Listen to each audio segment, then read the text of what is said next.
En début de semaine, Manuel Valls avait annoncé une exonération d'impôts pour 650 000 ménages. Eh bien, nouvelle annonce ce matin. Cette fois, ce sont 3 millions de ménages qui devraient être concernés. Et ce, dès cette année, 1 800 000 devraient carrément sortir de l'impôt sur le revenu. Écoutez.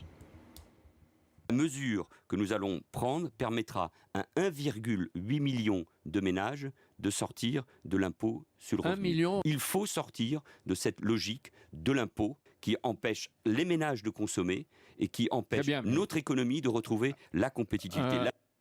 Alors, ce n'est pas anodin, ces annonces. Évidemment, Christophe Barbier, sont des annonces importantes. Que tente de faire le Premier ministre à l'instant ? Ça s'est décidé à 1h du matin, donc après le meeting de Lille. Intervention personnelle de François Hollande, 650 000, c'est pas assez, il faut faire beaucoup plus, il faut aller vers les 2 millions. Pourquoi 2 millions ?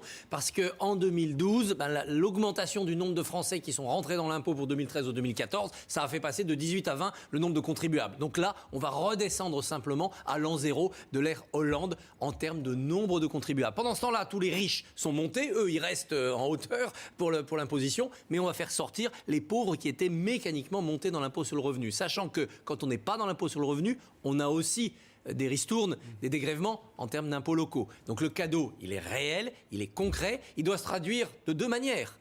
D'abord, électoralement, si possible, essayer de faire en sorte que l'électorat populaire arrête de taper sur la gauche. Ensuite, la consommation, le pouvoir d'achat. Ces gens-là qui ne sont pas aisés, ils consomment tout l'argent qu'on leur laisse parce qu'ils en ont besoin. Ça peut relancer la consommation. On a eu hier les chiffres de la croissance et de la consommation. Ils sont mauvais. Puis troisième petit impact pour Manuel Valls, évidemment faire remonter ses sondages, montrer que lui, il agit, qu'il prend des décisions, qu'il tient sa parole, qu'il y va fort, comme vous y avez dit, et qu'il construit un personnage politique qui peut être applaudi par les Français.